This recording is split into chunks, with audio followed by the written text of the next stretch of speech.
Hello and welcome to the Poetry Exchange. I'm Michael Schaefer. And I'm Fiona Bennett. Really lovely to be back with you after our summer break. Fee, did you have a nice summer? I had a very nice patchwork summer.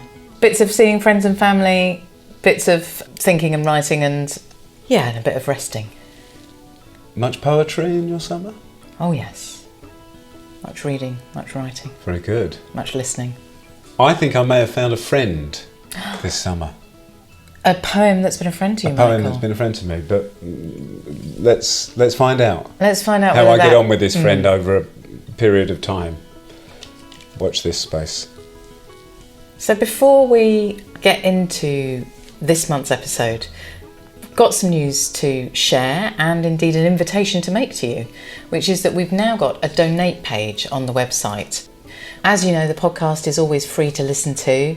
You don't have to buy a ticket to tune in. And we're really focused on bringing you the best listening experience we possibly can.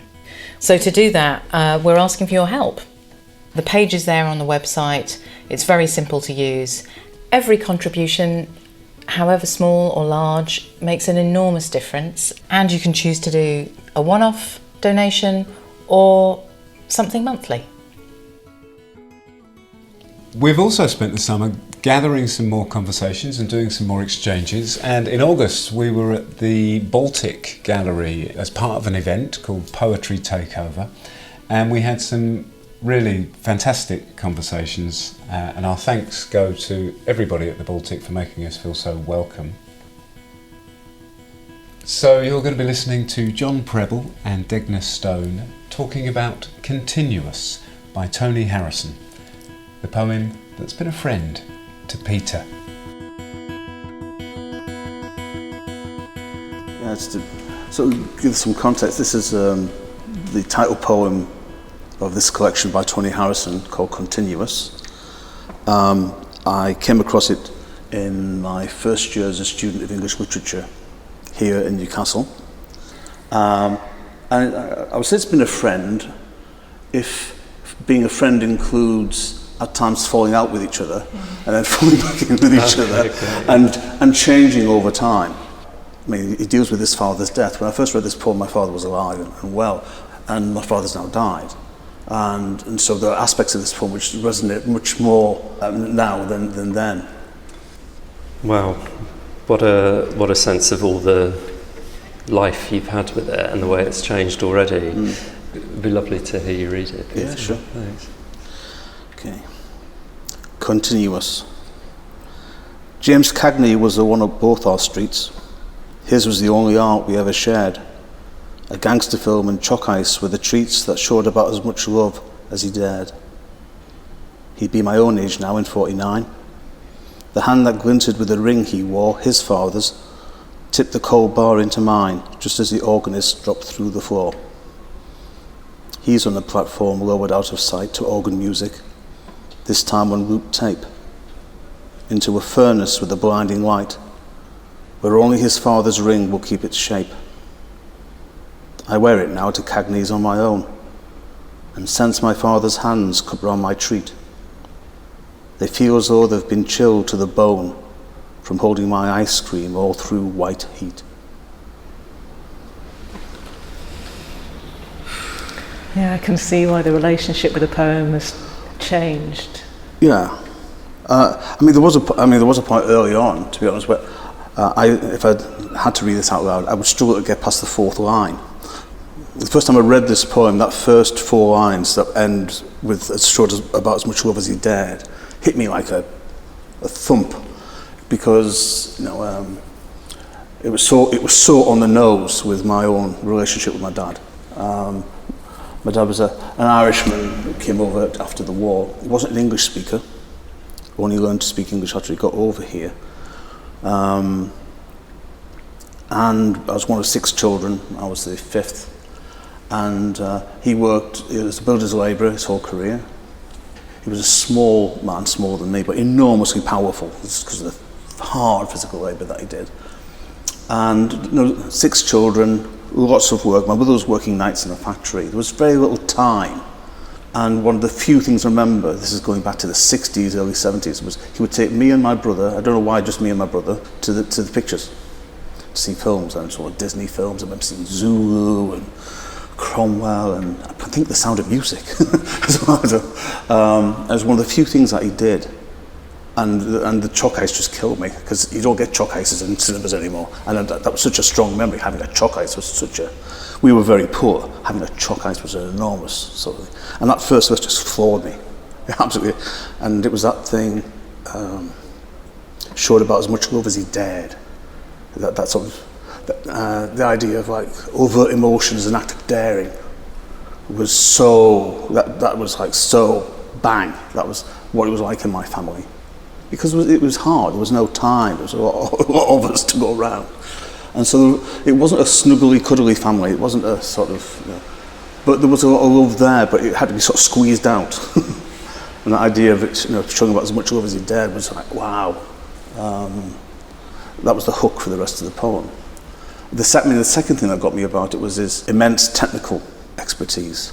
There's a line in this which is I'm still pondering, I ponder aloud today. There's a line in this which has an extra beat, and that must be significant because Tony Houser would never leave something like that to chance.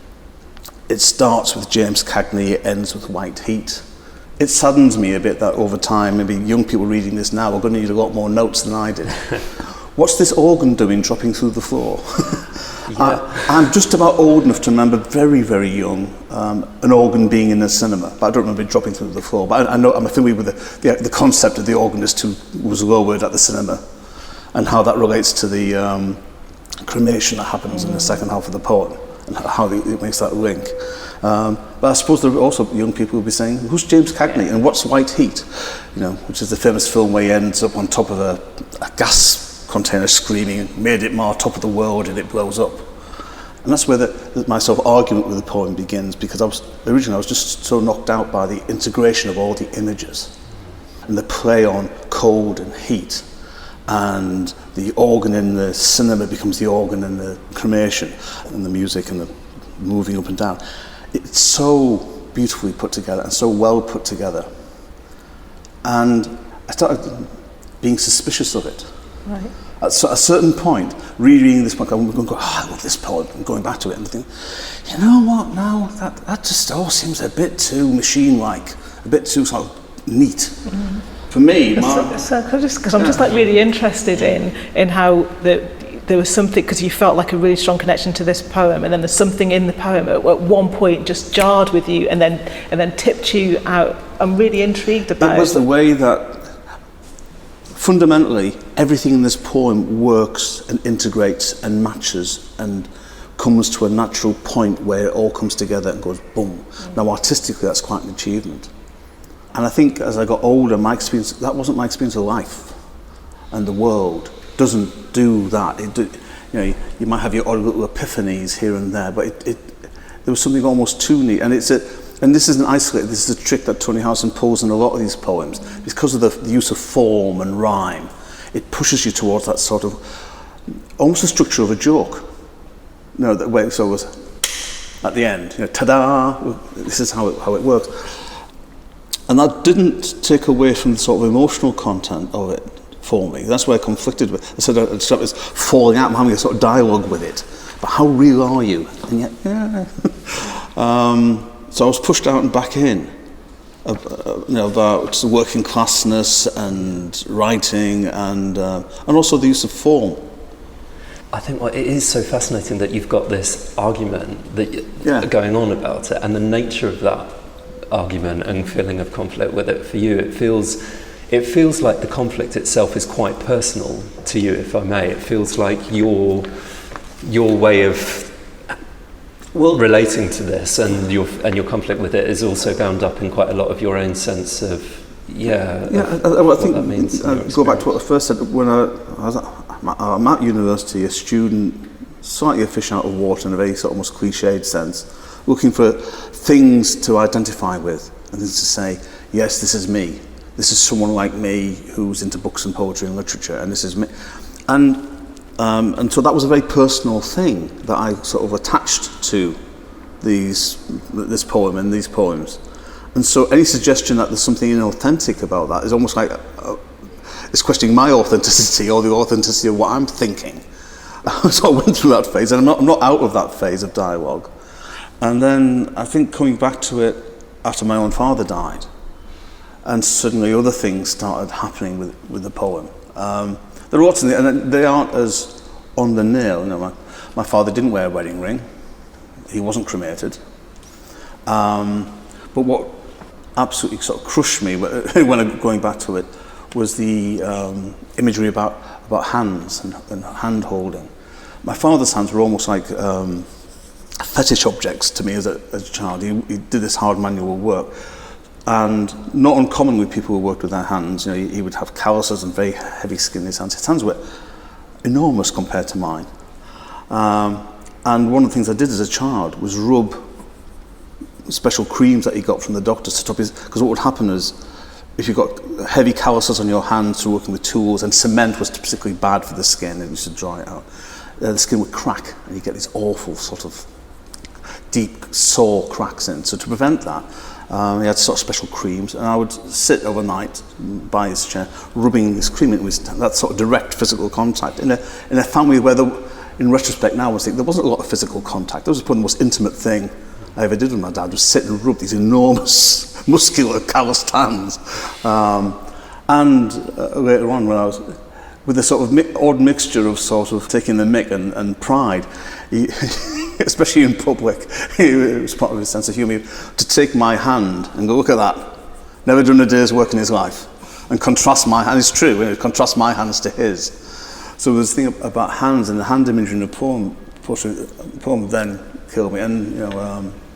And you know, right towards the end, I wear it now to Cagney's on my own, and sense my father's hands cupped around my treat. So the actual, actually in you know. Well, more that the line about it feels chilled to the bone, and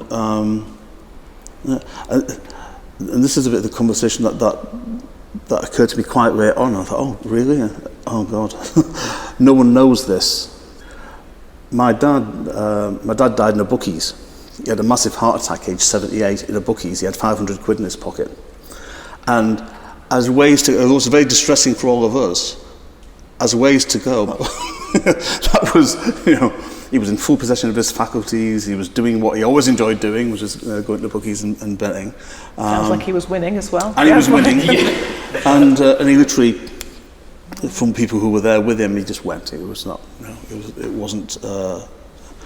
So, no, obviously, I was told. I rushed down to Teesside where he was living, and he had been taken to the morgue, and they laid the body out for people to visit. And when I went in to see him, he was laid out, as people are, with his hands in his pockets. And I had this overwhelming urge to hold his hand. And I took his hand out of his pocket and I just held his hand while I talked to him. And that went afterwards. Like, I was at one point, I thought, what they're going to think's happened? As his arm dropped off to the side, are they going to go and go, what's been going on here? His hand's been taken out. I was overwhelmed by this sense of, oh my God, what have I done? I've done something really wrong. I've messed around with his body. But it was just and at that moment, and it goes right back to everything in the poem and all the stuff from being a child, the overwhelming urge, I just want to hold his hand. And that's where that poem takes me now. And so, you know, with all my arguments with it and everything else, it's still got this enormous power for me. Just because he's talked about rings and stuff, he picked on hands as an image, and that line about it, you know, I'm now someone who knows what it's like to hold his father's hand when it's chilled to the bone. Yeah, wow. So, you know, so it's sort of, it's moved around a lot for me, this poem, and it's still there, and the thing is, I'm still working it out, and I'm still working out how I connect to it. Which I think is a great thing, because there's a lot of, I've studied a lot of poetry, I've read a lot of poetry, and some of it is like a tick box. You know, Paradise Lost, tick. Chaucer, tick. Shakespeare's sonnet, and it's like you've done it, you've studied it and done it, and some of it you might go back to and some of it you don't. But there are just a few things where you have this sort of, and this is definitely one of them for me, where this is an ongoing thing. I may not read it for years, but this is something I go back to, and then I have my concerns, but it has this overwhelming power for me as well that I can't sort of work out. It sounds like there's knowing it for such a long time, and sort of like, from discovering it in a way where it wasn't something that you had to discover. You know what I mean? It sounds like, so it's a poem that you found that's been with you since you were a very young man, and to have this what sounds like a really physical connection to it through hands is like a really, for me, it's like really interesting to hear you talk about it in that, because it makes the poem feel like a more of a solid presence, I guess. It does, and it, in some ways, it feels, my dad, when he became a grandfather in his later years, and I think maybe when he had the time and leisure, it became a much more approachable, emotional man, a man who would give you a hug and tell you he loved you. But there was none of that when I was a child. And to some extent, this poem sort of fills in a sort of gap or a discussion about a relationship that we never had, because I never talked to him about him taking us to the pictures. And I wish I had, because it meant, in retrospect, it meant an enormous, it was one of the few times. In such a big family, you're rarely alone with anyone. And even though my brother was there, but there was some sort of set aside time just for the two of us. So it meant a great deal, as well as, starting a long-term sort of relationship with films and going to the pictures, which I still like doing, So it taps into all of that. And it was also, and it's even offered me warnings that thing that killed me that showed about as much love as he dared, was kind of, and it actually did. I mean, those words were in my head when I had my own children. My children weren't going to grow up thinking, in any doubt, that I loved them, and that they wouldn't be saying that about me. That I occasionally dared to show a bit of affection. It was kind of a warning to say, well, that was understandable in the circumstances, but it wasn't what I wanted for my children. Yeah. And that brings me on to one of the questions that we always ask. So, if you could describe the type of friend this poem has been, how would you describe it as a friend? This is definitely a friend that I could not see for 10 years, and I could ring him at 3 a.m, and when we just have a good old talk about if I had an issue. It's that sort of friend. You could sit and have a coffee with them or whatever, but it's a friend at that level of connection where it's not necessarily, it's not even necessary to like each other all the time, and maybe this is a friend who's seen you when you're not being very likable, that you've been through arguments and you've been through changes and stuff's happened that you're sorry about, but it's still there and it's still changing. A continuous friend. And it's gonna go on. I think there'll be stuff I'll be thinking differently about. Yeah. With my own children as I get older and approach death myself. It'll be there as well. Yeah.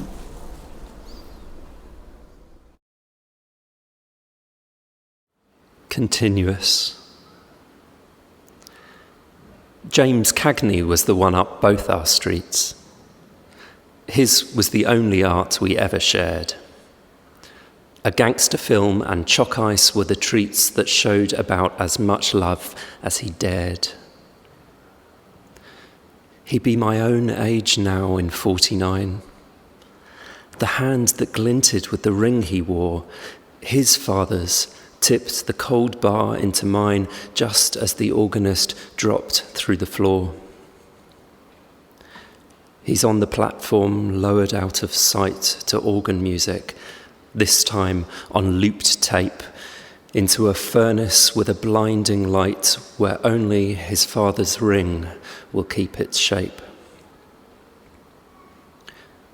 I wear it now to Cagney's on my own, and sense My father's hands cupped round my treat.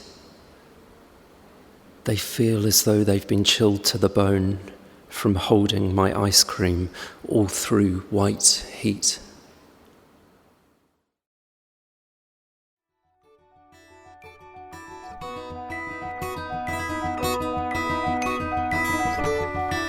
That was John with the gift reading of Continuous at the end there. Our thanks go to Peter for allowing us to share this conversation with you, and indeed to Tony Harrison for giving us permission to feature the poem. Michael, am I right in thinking that Tony Harrison is the only living poet whose work has featured twice on the podcast already? Yeah, that's right. And I only knew him as a playwright before. It's fantastic to get to know another brilliant poem from him. Yeah, we also featured Turns with Maxine Peake talking to us about the ways in which Turns has been a friend to her. If you want to find out more about Tony Harrison and his work, you can find a link on our description page. It's fantastic to be back, and we're really looking forward to being with you again next month. In the meantime, if you do feel able to make a donation, just take a look at the donate page on the website, and no matter how small, whatever you're able to send our way, it will make an enormous difference. That's about it from us. Thank you for listening.